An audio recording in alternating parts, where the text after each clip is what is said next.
Hola, buenos días a todos. El tema que nos toca hoy es el tema de gastroenteritis. Mi nombre es María Laura Praino, yo soy infectóloga pediatra del Hospital Gutiérrez de la Ciudad de Buenos Aires. Vamos a abordar un poco la definición, cuál es la carga de enfermedad y las manifestaciones clínicas generales de gastroenteritis aguda en niños. Y después vamos a hablar un poco del manejo de esta enfermedad, cuáles son los exámenes complementarios si es que hace falta pedirlos y cuál es el tratamiento y las medidas de prevención correspondientes.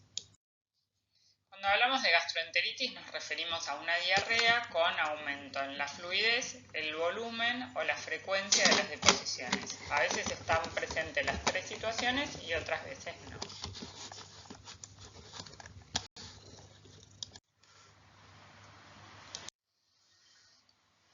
Vamos a hablar un poco de cuál es la carga de esta enfermedad. Tiene un impacto a nivel mundial muy importante. Se estiman que se producen a nivel mundial más de 1 millón de muertes anuales por diarrea. Y el grupo etario más complicado, más comprometido, son los menores de 5 años que cargan con aproximadamente 500.000 muertes anuales. Las muertes anuales por diarrea vienen disminuyendo progresivamente a lo largo de los años en relación a las mejorías en las condiciones sanitarias y a la reducción de la desnutrición. Se estima que entre el 2005 y el 2015 bajaron en un 20%. Y dentro de lo que son las muertes por diarrea y sobre todo en menores de 5 años, el rotavirus es el agente causal más importante de gastroenteritis. Fíjense que estamos hablando hasta el año 2015, seguido por Shigella y Salmonella. La fecha es importante porque a partir de 2015 se empieza a implementar en muchos países la vacunación contra rotavirus, con una cobertura de vacuna relativamente baja. En este mapa podemos ver la mortalidad por diarrea en menores de 5 años en el año 2005, en el mapa de arriba. Fíjense que cuanto más rojo está, mayor es la incidencia, y cuanto más azul oscuro está, menor es la incidencia, y los cambios que se producen hasta el año 2015. Fíjense que la zona más afectada a nivel mundial es la zona de África y parte de Asia, incluyendo India.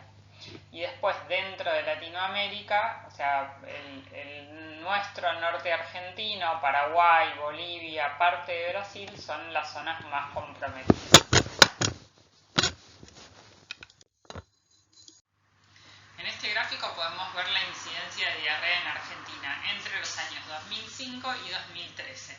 Se calculaba que teníamos más de 1 millón de casos por año. La mitad de esos casos son en menores de 5 años, o sea que sigue siendo el grupo de mayor incidencia, y dentro de los menores de 5 años el grupo de mayor incidencia y mayor mortalidad son los nenes entre 1 y 2 años. En los gráficos de esta diapositiva podemos ver datos del Ministerio de Salud de la Nación.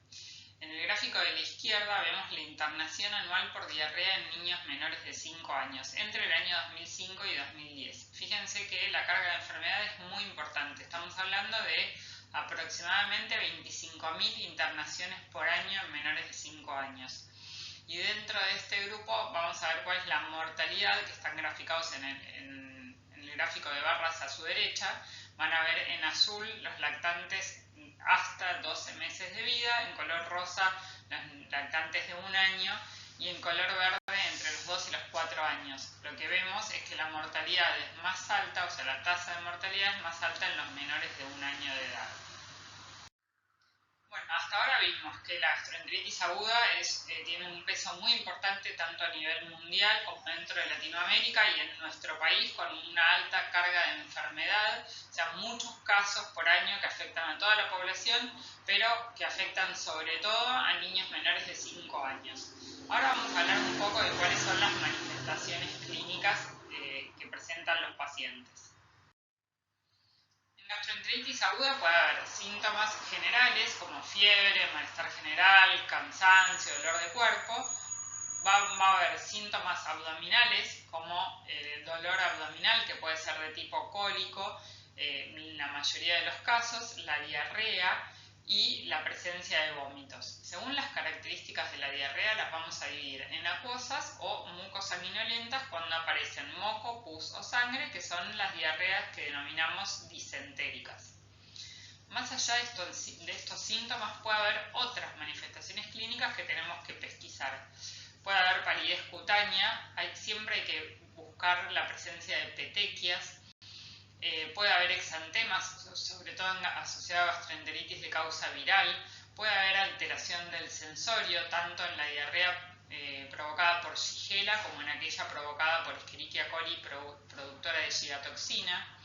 Puede haber convulsiones. El paciente puede presentarse con aspecto tóxico y en el caso de Salmonella es característica, aunque no se presenta siempre, la presencia de una bradicardia relativa, o sea, el paciente está febril y no desarrolla taquicardia. ¿Cuáles son las situaciones que nos preocupan ante un paciente que se presenta con diarrea? Las podemos dividir en situaciones del paciente o de sus manifestaciones clínicas. Los pacientes inmunosuprimidos, desnutridos o lactantes pequeños tienen mayor riesgo de evolucionar mal. Y en cuanto a las características clínicas, aquellos pacientes que lucen tóxicos, que están con cianosis, con alteración de la perfusión distal, retraso en el relleno capilar, taquimneicos como síntoma de acidosis metabólica, con alteración del sensorio. En los nenes más chiquitos es difícil de pesquisar, pero con irritabilidad o un llanto incontrolable. Aquellos que tienen palidez generalizada, petequias o que siguen con vómitos biliosos o hemáticos son situaciones de riesgo que tienen que alertarnos y que nos obligan a hacer un manejo un poco más agresivo. ¿Quiénes son los agentes causales de diarrea? El 60% de los casos de gastroenteritis aguda se calcula que son de causa viral. El rotavirus, norovirus, distintos tipos de adenovirus, entre ellos el 40 y el 41, y otras infecciones virales, incluyendo por ejemplo COVID-19, son agentes causales de diarrea. Dentro de las bacterianas tenemos las distintas Escherichia coli, enterohemorrágica, enteropatogénica, enterotoxigénica, enteroinvasiva, enteroadherente. Y después tenemos Shigella, Salmonella, Campylobacter, Yersinia, entre otras causas de diarrea bacteriana. También tenemos que pensar en diarreas parasitarias como Giardia y Cryptosporidium, aunque la mayoría de las veces estas se manifiestan como diarreas más prolongadas. Dentro del interrogatorio nosotros vamos a tratar de buscar cuáles son los antecedentes epidemiológicos que nos sugieran, más allá de la clínica, que el patógeno es uno u otro. Entonces, en brotes de viajeros, en brotes en cruceros o en eventos con gran cantidad de gente, norovirus es un germen esperable, pero también puede ser por Salmonella, Clostridium, Bacillus cereus, toxina de Staphylo aureus, Campylobacter, Escherichia coli, listeria asociado a diarrea por alimentos, Shigella, Ciclospora, Cryptosporidium, o sea, un montón de otras etiologías posibles. Cuando hay antecedente de ingesta de alimentos no pasteurizados o alteración de la cadena de frío, vamos a pensar sobre todo en Salmonella, Campylobacter, Yersinia, la toxina de Staphylo que da una diarrea con vómitos de inicio muy brusco y resolución también bastante rápida, o Cryptosporidium. Cuando hay antecedente de carne mal cocida, sobre todo cuando estamos hablando de carne molida o carne picada, tenemos que pensar siempre en la posibilidad de Escherichia coli productora de gigatoxina, porque ya como vamos a ver después es endémica en nuestro país y su principal reservorio son el ganado vacuno.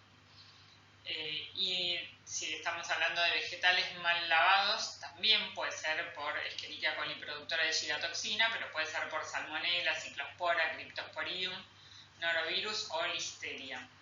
Cuando pensamos en la ingesta de huevos crudos o mal cocidos, que a veces es bastante tradicional en algunas familias, el huevo batido con azúcar, por ejemplo, como alimento para los chicos, o en preparaciones como pueden ser mayonesas o mousse, donde no se cocina bien el huevo, Salmonella y Shigella son los principales agentes a pensar. Cuando hablamos de natación en aguas no tratadas, la contaminación, pensamos en patógenos por contaminación fecal, como pueden ser Escherichia coli, Campylobacter, Cryptosporidium, Giardia, Shigella o Salmonella. Y si son en actividades en piletas puede haber brotes en un alto grupo de pacientes o un alto grupo de niños que estuvieron realizando la misma actividad. Sabiendo que cuando hablamos de aguas no tratadas, siempre en la natación se afectan más los niños que los adultos porque en general tragan más agua durante la actividad. En jardines maternales son relativamente comunes los brotes de infección por rotavirus. Cuando hablamos de contacto con mascotas con diarrea tenemos que pensar en Campylobacter y cuando hablamos de contacto con reptiles, aunque no estén enfermos, pero que el reptil no tenga manifestación de diarrea, Salmonella es un agente patógeno frecuente. Tengamos en cuenta que en los pacientes inmunosuprimidos por diarrea puede ser cualquiera de estos agentes, pero también hay que pensar en agentes oportunistas. Tenemos que abrir la cabeza a otros posibles agentes etiológicos.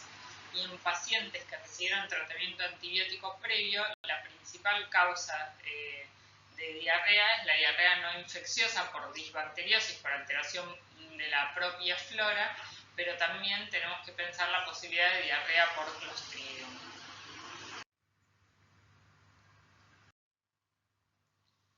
Vamos a hablar específicamente de nuestro país y de algunos agentes etiológicos en particular. Este es un estudio muy interesante que nos muestra cuáles son los agentes más prevalentes de gastroenteritis aguda en el noroeste argentino. Es un estudio que revisó las causas, la etiología de diarrea entre el año 2013 y 2017 en las provincias de Catamarca, Santiago del Estero y Tucumán. De todos los casos, la provincia que presentó una mayor cantidad de casos notablemente fue Tucumán, con más de 14.000 casos, frente a 2.200 de Santiago del Estero y 1.300 de Catamarca. Y los agentes etiológicos más comunes fueron Shigella y Salmonella. Pero si se fijan en la tabla que tenemos acá en esta diapositiva, Shigella fue por lejos el agente etiológico más frecuente, con 1.800 casos en Tucumán contra 116 de Salmonella y 160 de otros patógenos. Esto hablando de los enteropatógenos bacterianos, que fueron solo el 14%, o sea, solo el 14% de los niños, de esos casi 18.000 pacientes en total, el 14% presentó un aislamiento bacteriano y de esos el más común fue la Shigella. Bueno, como ya vimos, en nuestro país siguen siendo lo más común las diarreas virales. Dentro de las bacterianas, Shigella es la más común, pero también tenemos que pensar en otros patógenos. Y vamos a hablar un poco de lo que es la fiebre paratifoidea. La fiebre paratifoidea se presenta como una gastroenteritis aguda, aunque en algunos pacientes pueden presentarse con estreñimiento, asociados a dolor abdominal, vómitos, cefalea, malestar general con fiebre, cansancio, y pueden aparecer otros síntomas como erupción cutánea, máculo papular o eritematosa en el tronco, y puede aparecer bradicardia relativa. Su agente etiológico es la Salmonella paratifi, que puede ser de especies entéricas con cero variedad A, B o C. ¿Qué es lo que nos pasa en nuestro país? Tenemos transmisión de Salmonella paratifi, cero variedad B, desde el año 2017, con una estacionalidad, como pueden ver en el gráfico. Fíjense que son las semanas de cada año desde el 2017 hasta el 2022, predominante en los meses de verano, y con una mayor incidencia en nuestro norte argentino. Esto es como para estar atentos porque estamos teniendo una transmisión continua de este germen que hay que pensarlo y que puede llegar a requerir tratamiento antibiótico en algunos casos. Si tenemos que darle antibióticos, ¿cuáles son? ¿A qué es sensible? Bueno, en el cuadro de la derecha van a ver el perfil de sensibilidad de los casos que fueron aislados en nuestro país y ven que tenemos una alta sensibilidad a los antibióticos, por suerte, a diferencia de lo que pasa en otras regiones, con más del 90% de sensibilidad a ampicilina, a trimetoprima sulfa, a quinolonas y por supuesto que a cefalosporinos de tercera fueron 100% sensibles y también con una alta sensibilidad a acitromicina. Esto es como para tenerlo en cuenta, tanto en pacientes que residen en esa zona como en pacientes que viajan a esas regiones, sobre todo si viajan para visitar familiares y amigos que son el grupo de mayor riesgo de contagio. Y finalmente vamos a hablar de otro problema que tenemos en nuestro país, que es la presencia de Escherichia coli productora de gigatoxina.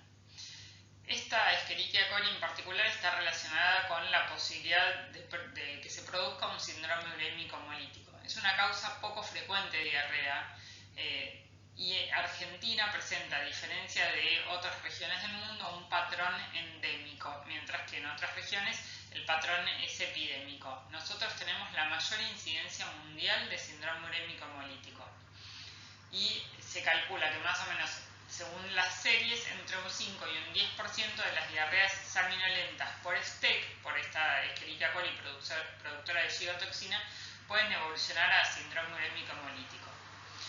¿Cuál es la cronología? El paciente se infecta por la Escherichia coli que ingresa al organismo, da un cuadro de dolor abdominal y diarrea acuosa que puede durar 1, 2, 3 días y después de eso la mayoría de los pacientes resuelven, pero los que no resuelven evolucionan a una diarrea sanguinolenta con una colitis hemorrágica que dura 3 a 4 días y de los cuales un porcentaje alrededor del 10% va a evolucionar a síndrome urémico hemolítico. En general, dentro de los 10 días de producida la diarrea sanguinolenta. Se calcula que en Latinoamérica esta Escherichia coli productora de gigatoxina causa el 2% de las gastroenteritis y el 20 a 30% de las diarreas con sangre. Por eso siempre lo pensamos en los casos de diarreas mucosanguinolentas o disentéricas. Y hay un montón de serotipos de esta Escherichia coli productora de gigatoxina. En nuestro país, las últimas publicaciones muestran que el 74% están producidas por Escherichia coli O157H7, pero el 26% están producidos por otros serotipos, como el O145, el O26, el O174 y el O121.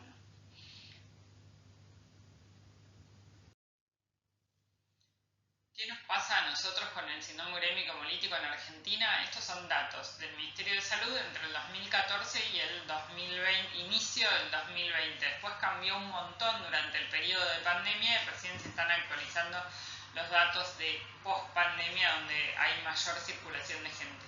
Pero hasta el inicio de la pandemia teníamos aproximadamente, fíjense en el gráfico, son casos por año, 50, 60, 70 o hasta 90 casos anuales de síndrome urémico hemolítico. Y dentro de lo que es el síndrome urémico hemolítico, en este gráfico lo que podemos ver es la cantidad de casos y las tasas por edad de los pacientes. Fíjense que las primeras 3 barras son hasta los 4 años de vida, o sea, menores de un año, de 12 a 24 meses, de 2 a 4 años, que es la mayor incidencia de síndrome urémico hemolítico, y después baja mucho en la edad adulta. O sea que los pacientes de mayor riesgo de evolucionar a urémico hemolítico en una diarrea por STEC van a ser los niños pequeños.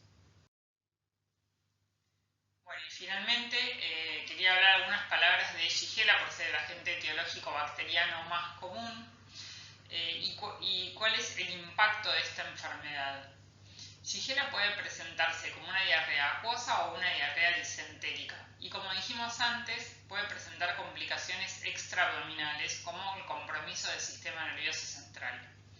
Hay 4 especies que son la disentería Aesonae, Flexneri y Boydii, sabiendo que disentería de serotipo 1 y en segundo lugar Shigella flexneri son las que más se asocian a la manifestación clínica de disentería. Ahora, en niños que tienen disentería, la infección por Shigella es frecuente, pero si lo tomamos desde el otro lado, muchos niños infectados por Shigella no van a tener una diarrea disentérica. O sea que el tener una diarrea acuosa no solo no excluye el diagnóstico, sino que tenemos que pensarlo e ir a buscarlo porque puede requerir tratamiento. Y este es un trabajo que evalúa cuál es la evolución clínica en los pacientes que tienen una infección por Shigella. En el gráfico de arriba se revisan un montón de trabajos y lo que vamos a ver en cada uno de los gráficos es el rombo que está abajo de todo, que resume la información de las distintas publicaciones.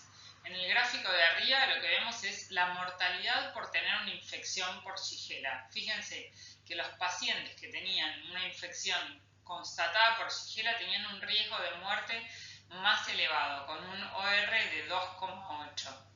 Y en el segundo gráfico lo que vemos es cuál es la mortalidad por presentar clínica de disentería.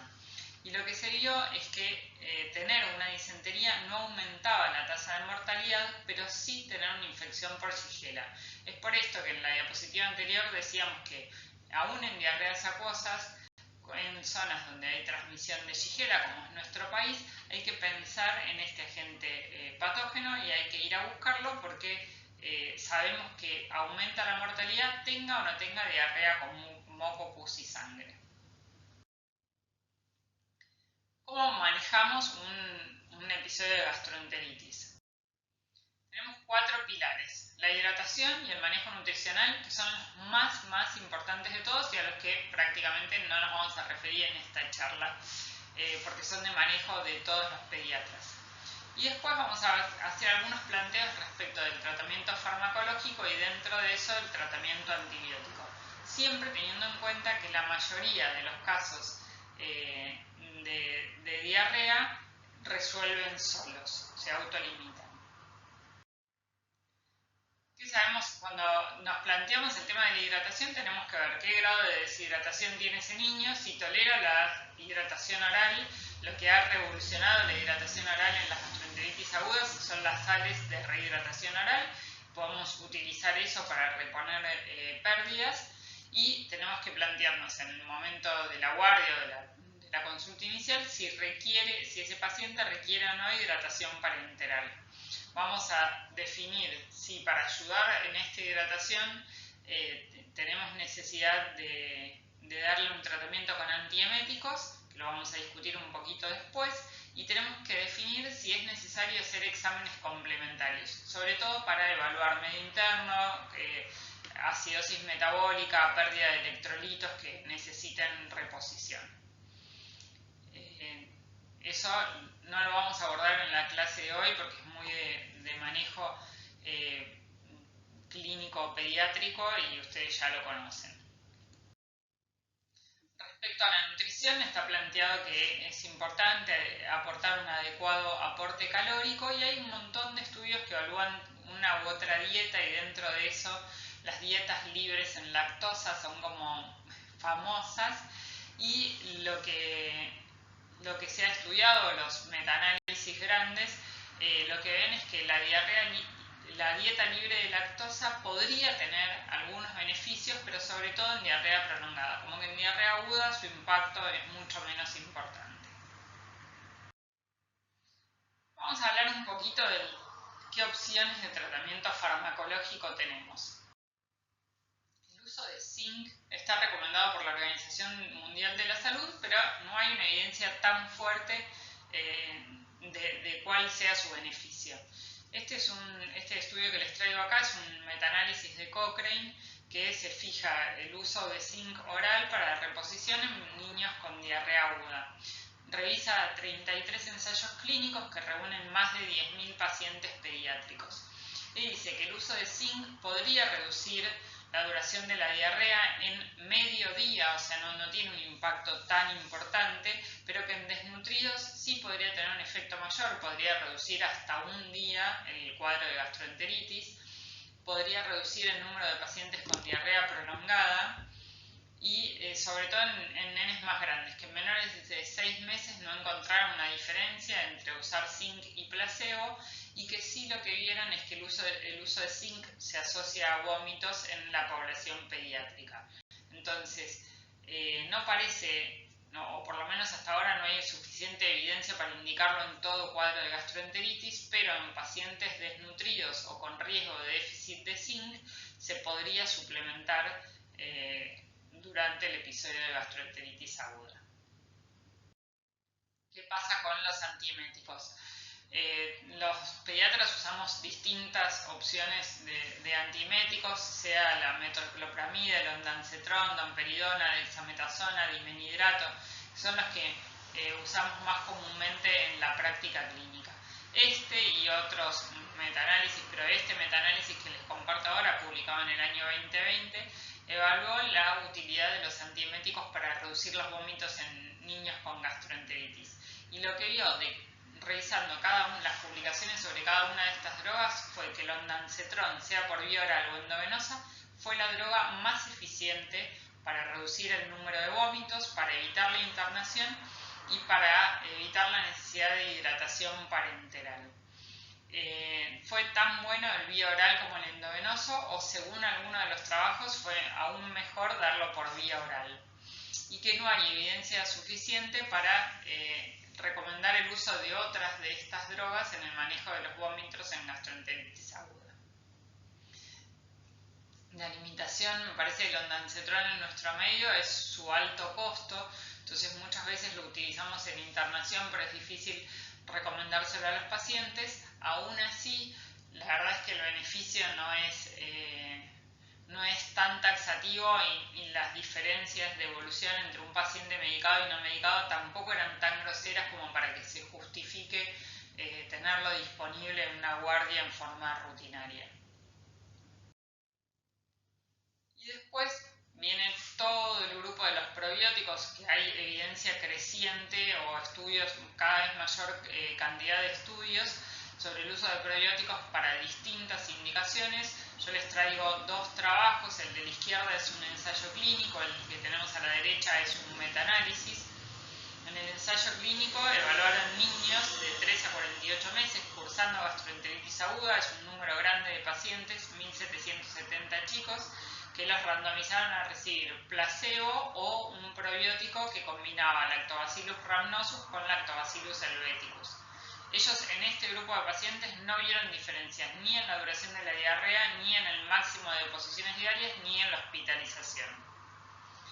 Esto respecto del ensayo clínico. El metaanálisis revisa aproximadamente 12.000 participantes, dentro de los cuales la enorme mayoría, 11.500, eran pacientes pediátricos menores de 18 años, que también fueron randomizados a recibir un probiótico o un grupo control. Algunos no recibieron nada, otros recibieron placebo.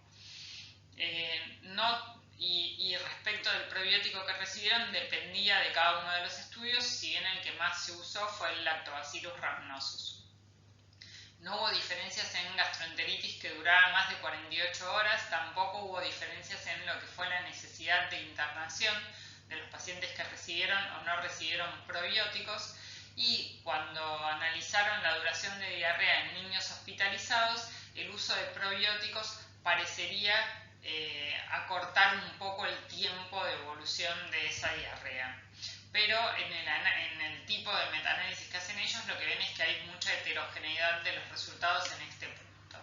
O sea que en principio en diarrea ambulatoria no está demostrado el beneficio de usar probióticos. Y finalmente llegamos al último fármaco que nos queda, que es la antibiótico-terapia. Tenemos que tener en cuenta que la vamos a usar solo en situaciones especiales y que siempre vamos a tratar de buscar el agente etiológico cuando nos planteamos medicar con antibióticos una gastroenteritis aguda. ¿Para qué vamos a medicarla? Podemos tener tres objetivos. Por un lado es limitar el contagio de la enfermedad a convivientes. Ahora vamos a hablar un poco más de qué pacientes necesitan tratamiento.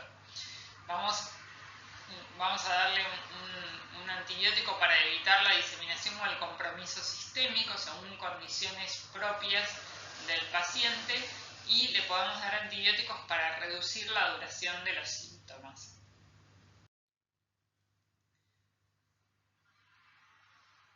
La citromicina ha sido estudiada como un antibiótico por su alto perfil de sensibilidad de lo que son los enteropatógenos bacterianos, por ser una droga aprobada en pediatría y por su vida media larga requiriendo pocos días de tratamiento. Entonces, este estudio, que fue publicado en JAMA en el 2021, lo que hace es evaluar el uso de acitromicina durante 3 días a 3 miligramos kilo día, una dosis diaria, en niños con diarrea aguda acuosa. Ellos evalúan 8.268 niños y los randomizan, la mitad recibir acitromicina y la mitad recibir placebo. Y lo que ven es que la mortalidad a 180 días fue similar, pero que fue tan bajita que no pudieron evaluarla, que no servía el estudio para mostrar un impacto en lo que es la mortalidad de estos pacientes, y que la acitromicina parecería tener un ligero beneficio en lo que es el descenso de peso a 90 días y el riesgo de hospitalización a 90 días. El estudio fue llevado a cabo en países en vías de desarrollo, como les dije antes, en población pediátrica, en niños pequeños, y la conclusión de los autores es que no se recomienda el uso generalizado de acitromicina para el tratamiento de diarrea acuosa.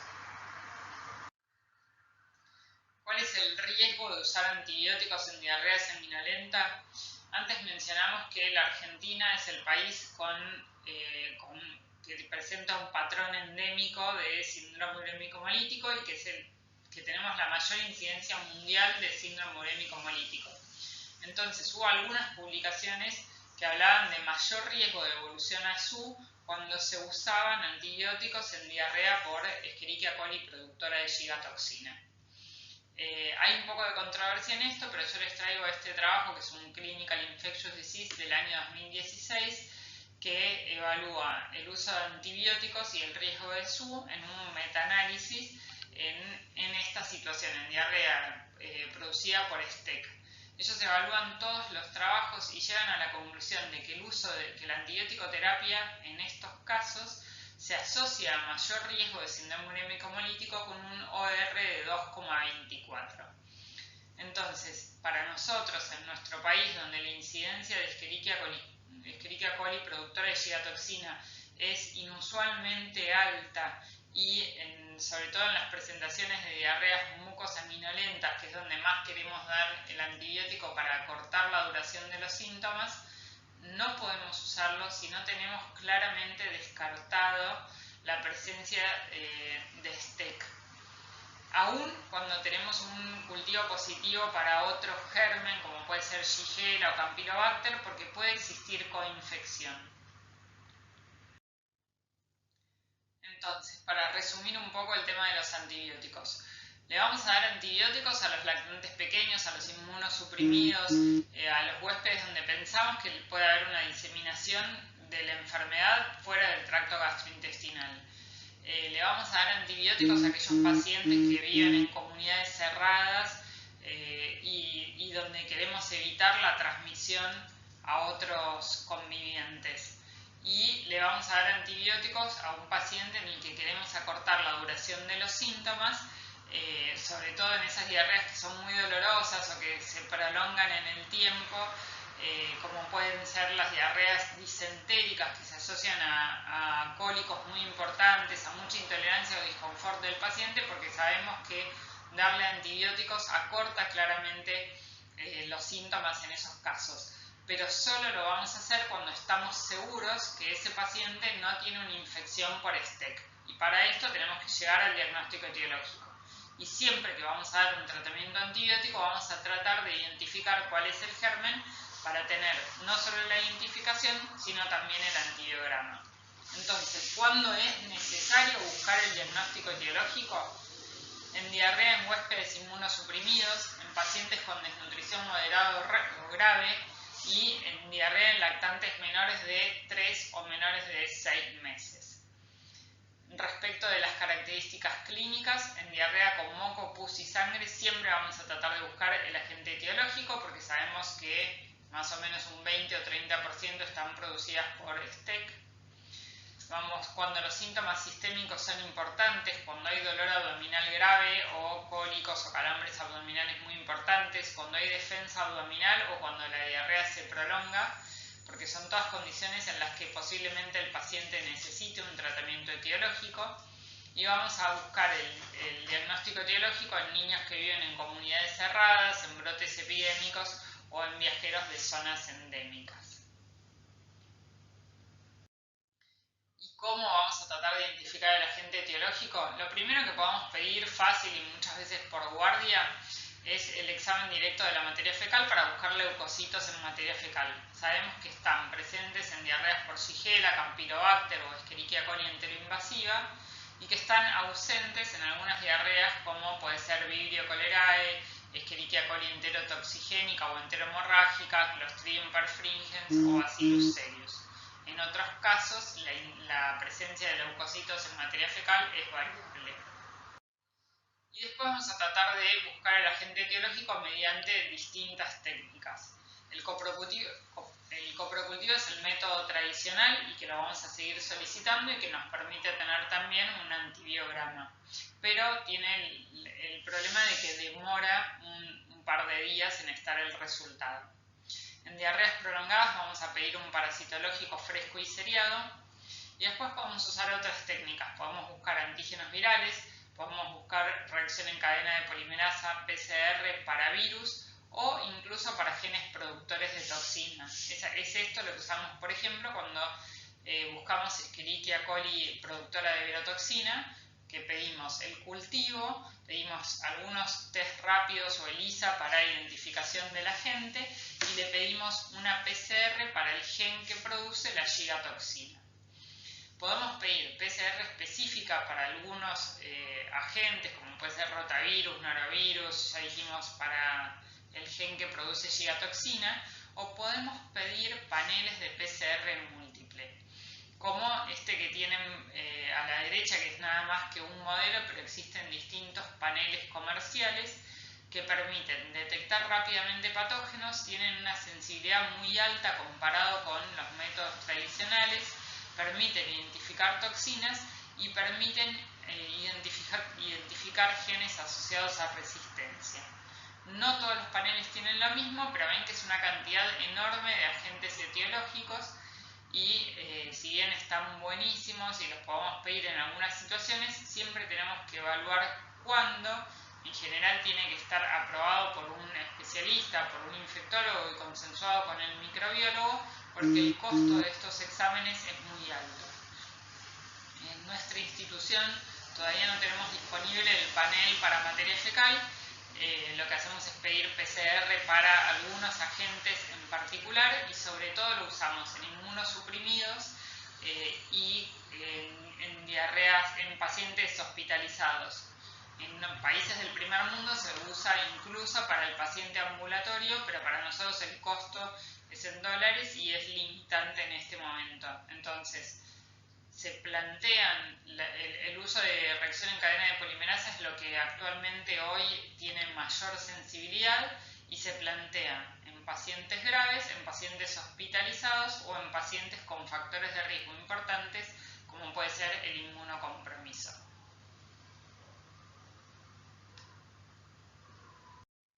Bueno, y finalmente vamos a hablar un poco de lo que es la prevención de diarrea. Cuando hablamos de prevención, lo más importante es el grado de desarrollo del lugar donde está nuestro paciente. Es la provisión de agua potable, el adecuado manejo de excretas y una adecuada higiene de manos. Y esto incluye una manipulación segura de los alimentos. Los alimentos crudos tienen que ser lavados con la misma agua que usamos para tomar, o sea, con agua potable. Ese agua puede ser clorada, puede ser hervida, puede ser un agua de red que sabemos que tiene los controles apropiados, o si no estamos seguros del agua que estamos sacando de la canilla y no podemos servirla, tiene que ser agua mineral. Que esto es lo que sucede muchas veces cuando uno viaja o se traslada a una localidad que no conoce tanto. Y cuando hablamos del manejo de las carnes tienen que estar bien cocidas, por lo menos en toda su superficie, ya que lo que más contamina la carne es la superficie. Entonces, si a algún paciente o algún niño le gusta comer una carne jugosa, no hay problema siempre que la superficie del bife, por ejemplo, esté muy bien bien cocinada de un lado y de otro, y que yo no, con los cubiertos que utilicé para cortar el pedazo de carne o que tocaron carne cruda, después los deje y siga manipulando la carne con otro tipo de cubiertos. Ahora, cuando lo que estamos cocinando es carne picada o carne cortada muy chiquita, es muy difícil que esté perfectamente cocinada en toda su superficie. Por esto es que se le recomienda a los pacientes que los nenes más chiquititos, por lo menos los menores de 5 años, que dijimos que eran los de mayor riesgo, no consuman carne picada, como puede ser en hamburguesas o en albóndigas, porque no estamos seguros de su cocción, porque es muy difícil estar seguros de que toda la superficie de esa carne picada quedó bien cocinada. Y finalmente, durante un episodio de gastroenteritis aguda, los pacientes sintomáticos tienen que tener un aislamiento de contacto. Esto no quiere decir que, como en COVID, los encerramos en la habitación de al lado y demás, pero sí que tenemos que tener mucho cuidado extremando todo lo que son las limpiezas de superficies. Cuando esa persona usa el baño, limpiar las superficies del inodoro, las superficies de la pileta del baño o de la bañadera con agua con lavandina. El manejo cuidadoso de excretas y de pañales. En jardines maternales se les recomienda a las maestras que usen guantes para cambiarle los pañales a los bebés, para evitar la transmisión de enfermedades, que se laven muy bien las manos con agua y jabón y con un alcohol en gel. Los niños que están cursando un episodio de diarrea durante el episodio sintomático no tienen que asistir a la escuela ni al jardín, y sobre todo, hasta que no esté 100% resuelta la diarrea, no pueden asistir a piletas de natación hasta que el cuadro haya resuelto, porque la tasa de contagio es mucho más alta. En diarrea constatada por STEC se pide asegurarse de la negativización de la aportación de la Escherichia coli productora de gigatoxina mediante una prueba de PCR en una ocasión o en 2 ocasiones antes de volver a hacer las actividades, sobre todo antes de volver a actividades de natación. Y esto tiene que ver con que el paciente puede ya no tener síntomas clínicos, pero puede seguir portando el germen y puede transmitirlo a otros niños. Y finalmente, en un punto que es menor que lo que hablamos de provisión de agua potable y el adecuado manejo de excretas, pero que igual tiene su peso, están lo que son las inmunizaciones.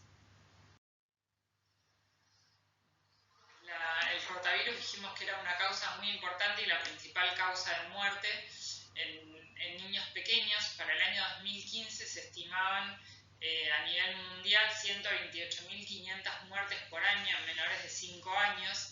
Si se fijan, la mortalidad por rotavirus en menores de 5 años tiene una distribución muy heterogénea. Si se fijan en el mapa que tienen a la izquierda, las zonas más pobres del planeta son las que tienen una mayor incidencia, mayor mortalidad, como es África, la India, parte de Asia, y en Latinoamérica también con una incidencia relativamente alta de mortalidad por rotavirus. Aún así, y antes de tener la vacuna, lo que van a ver en el gráfico de la derecha es el descenso de la mortalidad por rotavirus a lo largo de los años, que refleja, como dijimos antes, mejorías en lo que son las condiciones de agua y excretas a nivel mundial. Y en este trabajo lo que vamos a ver es cuál es la evolución de las infecciones por rotavirus en Latinoamérica entre el 2004 y el 2017 en algunos países que son Bolivia, El Salvador, Guatemala, Honduras, Paraguay y Venezuela, antes y después de la inclusión de la vacuna. En el año 2015 se empezó a utilizar la vacuna para rotavirus en muchos países de Latinoamérica, y lo que vemos es que, así como vimos en el gráfico anterior a nivel mundial, la incidencia de rotavirus venía disminuyendo progresivamente, pero si se fijan en los 6 gráficos que tienen a la derecha, la línea vertical punteada marca el inicio del uso de la vacuna, y estos son la proporción de casos positivos para rotavirus en nenes que se hospitalizan por diarrea. O sea, si tengo 100 chicos internados por diarrea, ¿cuántos de esos o qué porcentaje de producidos por rotavirus. Eso venía en descenso, la incidencia de rotavirus venía en descenso, pero a partir del uso de la vacuna se ve un descenso mucho más importante. Y cuánto desciende tiene que ver con qué tasa de cobertura de vacunas tengo.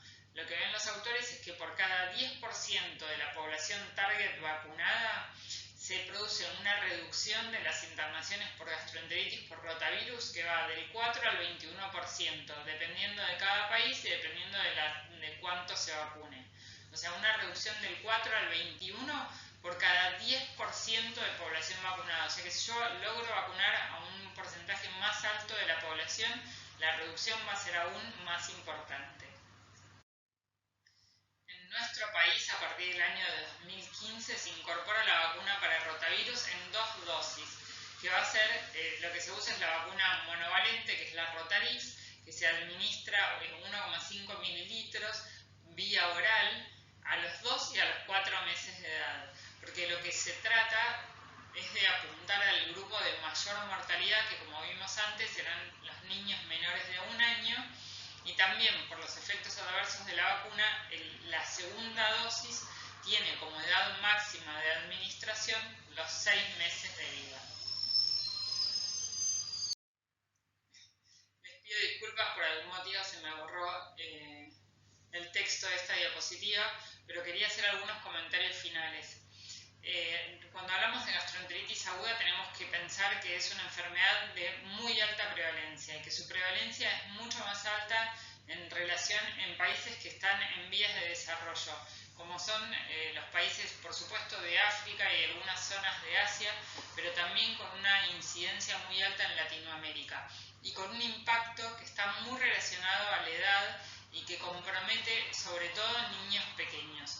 Dentro de todas las causas de diarrea, las virales son las más comunes y aún las bacterianas, la mayoría resuelven sin tratamiento específico. Es por eso que casi no nos planteamos el tratamiento antibiótico en diarrea. Es más, casi no nos planteamos el tratamiento farmacológico. Ya vimos que el zinc, los probióticos, hay algunos que, no sé, el uso de antibióticos o antieméticos cambia un poco la evolución de una diarrea. Entonces el manejo de la gastroenteritis aguda es un manejo de soporte, es detectar, sobre todo acomodar todo lo referente a hidratación y medio interno de ese paciente, siempre que podamos vía oral, sino plantearnos quiénes nos necesitan endovenoso, y después nuestro rol es detectar cuáles son los poquitos pacientes que van a necesitar un tratamiento diferente, un tratamiento farmacológico. Cuando nos planteamos antibióticos, recuerden que siempre primero buscamos el agente etiológico, primero descartamos Escherichia coli productora de gigatoxina y después podemos usar antibiótico, y sabemos que esos antibióticos van a limitar la diseminación de la enfermedad en algunos casos, van a evitar la progresión en ese paciente cuando tenemos riesgo de compromiso sistémico, como los lactantes pequeños o los inmunosuprimidos, y van a acortar la duración de los síntomas, pero solo una vez que hayamos estudiado cuál es el agente etiológico. Finalmente, respecto de la prevención, lo más importante son las medidas generales, pero también las vacunas, como la vacuna por rotavirus, han tenido un impacto enorme en lo que es la incidencia y sobre todo la mortalidad por diarrea en menores de 1 año. Y vale la pena que la sigamos usando, que la sigamos indicando y que corroboremos que nuestros pacientes no se atrasen, porque la última dosis se puede indicar a más tardar a los 6 meses de vida. Muchas gracias y hasta luego.